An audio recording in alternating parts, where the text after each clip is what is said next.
There's another concept from Taoism that I recently learned called Zhenren, which literally means real person. Zhen, real, ren, person.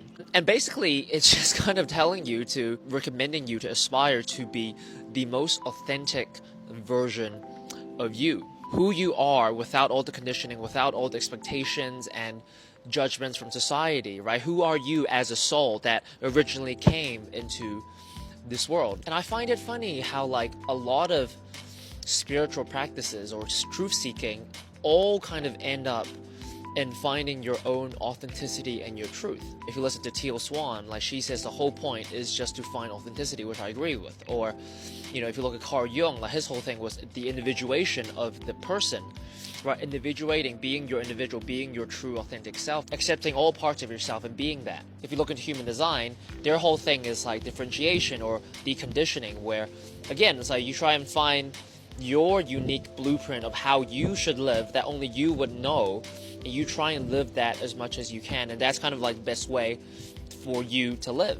Now you might be thinking, like, how do I get to this Zhenren place, right? Well, you know, I would say it's two steps. Like the first step is know thyself, like self-awareness. And this, I think, comes from being really honest about, like radical honesty with your thoughts and your feelings. Not shaming yourself for feeling or thinking certain things, but really understand what you prefer and what you don't prefer.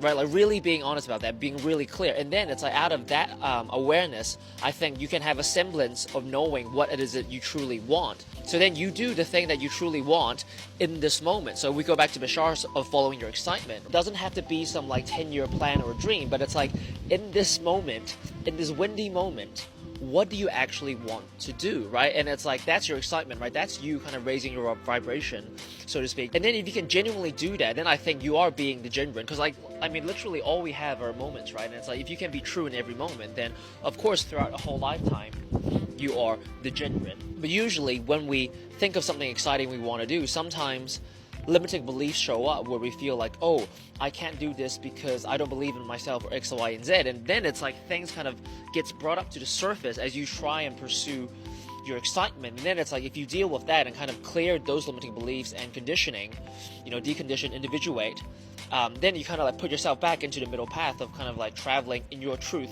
to your authenticity, your Zhenrenness, your excitement. And I think that's the best way to live.